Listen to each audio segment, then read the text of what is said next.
ಸಂಕಷ್ಟ ಬಂದಾಗ ಕಬ್ಬಾಳಮ್ಮನ ಸನ್ನಿಧಾನಕ್ಕೆ ಡಿಕೆ ಶಿವಕುಮಾರ್ ತೆರಳೋದು ವಾಡಿಕೆ.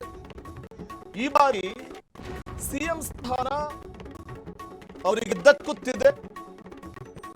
ಇದಕ್ಕೆ ಅಜ್ಜಯ್ಯನ ದರ್ಶನವನ್ನು ಪಡೆಯೋದಕ್ಕೆ, ನಂತರ ದೇವಿಯರ ದರ್ಶನ ಪಡೆಯಲಿಕ್ಕೆ, ಕಬ್ಬಾಳಮ್ಮನ ದರ್ಶನ ಪಡೆಯಲಿಕ್ಕೆ ಡಿಕೆ ಶಿವಕುಮಾರ್ ತೆರಳಲಿದ್ದಾರೆ ಅನ್ನುವಂತ ಮಾಹಿತಿ ಇದೆ. ಕನಕಪುರದ ಕಬ್ಬಾಳಮ್ಮ ಮತ್ತು ಅಜ್ಜಯ್ಯನ ದರ್ಶನ ಪಡೆಯಲಿಕ್ಕೆ ಮುಂದಾಗಲಿದ್ದಾರೆ ಡಿಕೆ ಶಿವಕುಮಾರ್. ಸಾಮಾನ್ಯವಾಗಿ ಡಿಕೆ ಶಿವಕುಮಾರ್ ಕಬ್ಬಾಳಮ್ಮ ಮತ್ತು ಅಜ್ಜಯ್ಯನನ್ನ ಅವರು ಆಗಾಗ ದರ್ಶನ ಪಡಿತಾನೆ ಇರ್ತಾರೆ. ಪವಾಡ ನಡೆಯುತ್ತೆ ಅನ್ನುವಂಥ ಒಂದು ನಂಬಿಕೆಯನ್ನ ಹೊಂದಿದಂಥವ್ರು, ಪ್ರಾರ್ಥನೆ ಫಲಿಸುತ್ತೆ ಅನ್ನುವಂಥ ನಂಬಿಕೆಯನ್ನ ಹೊಂದಿದಂಥವ್ರು. ಹಾಗಾಗಿ ದೇವಸ್ಥಾನಕ್ಕೆ ಹೋದಾಗಲೆಲ್ಲ ಡಿಕೆ ಶಿವಕುಮಾರ್ ಕಬ್ಬಾಳಮ್ಮನ ಪ್ರಾರ್ಥನೆ ಮಾಡ್ತಾ ಇದ್ರು, ಮತ್ತೆ ಅಜ್ಜಯ್ಯನ ದರ್ಶನ ಪಡಿತಾ ಇದ್ರು. ಕೊನೆಗೂ ಕೂಡ ಅವರ ಪ್ರಾರ್ಥನೆ ಫಲಿಸಿದೆ. ಕಬ್ಬಾಳಮ್ಮನ ಅಪ್ಪಣೆಯಿಂದ ಒಂದು ಹೆಜ್ಜೆ ಕೂಡ ಮುಂದೆ ಇಡ್ತಾ ಇರಲಿಲ್ಲ ಡಿಕೆ ಶಿವಕುಮಾರ್. ಡಿಕೆಶಿ ಸಿಎಂ ಪಟ್ಟದ ಹಿಂದೆ ಇಬ್ಬರು ದೇವಿಯರ ಶಕ್ತಿ ಇದೆ. ಅದು ಕಬ್ಬಾಳಮ್ಮ ಮತ್ತು ಅಜ್ಜಯ್ಯನ ಆಶೀರ್ವಾದ.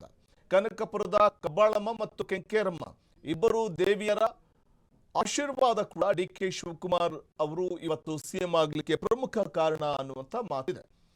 ಇವರ ಪವಾಡ ಅಂತಲೇ ಬಿಂಬಿತವಾಗ್ತಾ ಇದೆ. ಡಿಕೆ ಶಿವಕುಮಾರ್ ಸಿಎಂ ಆಗಲಿಕ್ಕೆ ಪ್ರಮುಖವಾದಂತಹ ಕಾರಣ ಅಂತಂದ್ರೆ ಕೆಂಕೇರಮ್ಮ ಮತ್ತು ಕಬ್ಬಾಳಮ್ಮ. ದೊಡ್ಡಾಲದ ಮರದ ಕೆಂಕೇರಮ್ಮ ಇರಬಹುದು ಅಥವಾ ಕಬ್ಬಾಳಮ್ಮನ ಅಪ್ಪಣೆ ಇಲ್ಲದೆ ಒಂದು ನಿರ್ಧಾರವನ್ನು ತೆಗೆದುಕೊಳ್ತಾ ಇರಲಿಲ್ಲ ಡಿಕೆ ಶಿವಕುಮಾರ್.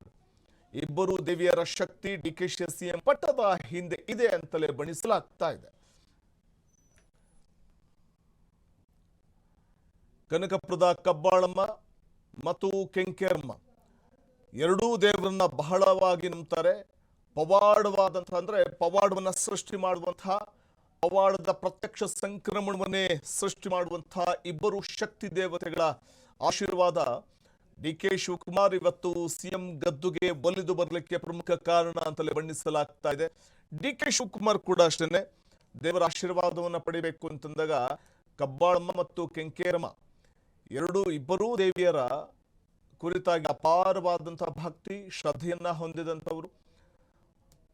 ಅತ್ತ ಕನಕಪುರದ ಕಡೆಗೆ ಹೋದಾಗ್ಲೆಲ್ಲ ದೇವರ ದರ್ಶನ ಪಡೆದೇ ವಾಪಸ್ ಬರ್ತಾ ಇರಲಿಲ್ಲ ಡಿಕೆ ಶಿವಕುಮಾರ್. ಅಷ್ಟು ನಂಬಿಕೆ ಡಿಕೆ ಶಿವಕುಮಾರ್ಗೆ.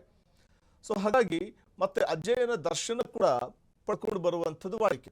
ಮನೆದೇವರು ದೊಡ್ಡಾಲಹಳ್ಳಿಯ ಕೆಂಕೇರಮ್ಮ ದೇವಿ ಮನೆದೇವರು ಡಿಕೆ ಶಿವಕುಮಾರ್ಗೆ.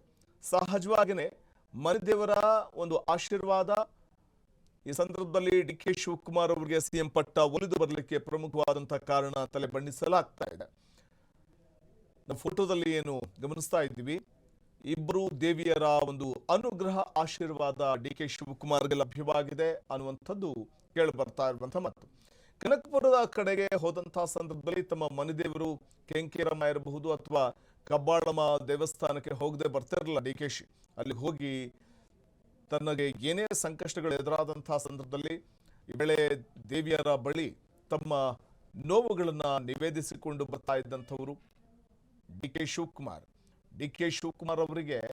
ಸೊ ಅಂದ್ರೆ ಡಿಕೆ ಶಿವಕುಮಾರ್ ಅವರಿಗೆ ಸಿಎಂ ಗಾದಿ ಒಲಿದು ಬರುತ್ತೆ ಅಂತ ಈ ಹಿಂದೆ ದೇವರು ಕೂಡ ನುಡಿದಿತ್ತು ಭವಿಷ್ಯವನ್ನ ಅನ್ನುವಂಥ ಒಂದು ಮಾಹಿತಿ ಇದೆ.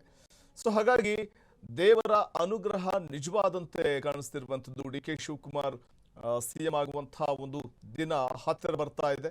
ಇವತ್ತು ಸಿದ್ದರಾಮಯ್ಯನವರು ತಮ್ಮ ಸಿಎಂ ಸ್ಥಾನಕ್ಕೆ ರಾಜೀನಾಮೆಯನ್ನ ನೀಡಿದ ಬಳಿಕ ಒಂದಷ್ಟು ಪ್ರಕ್ರಿಯೆಗಳು ಚಟುವಟಿಕೆಗಳು ಶುರುವಾಗಿದೆ.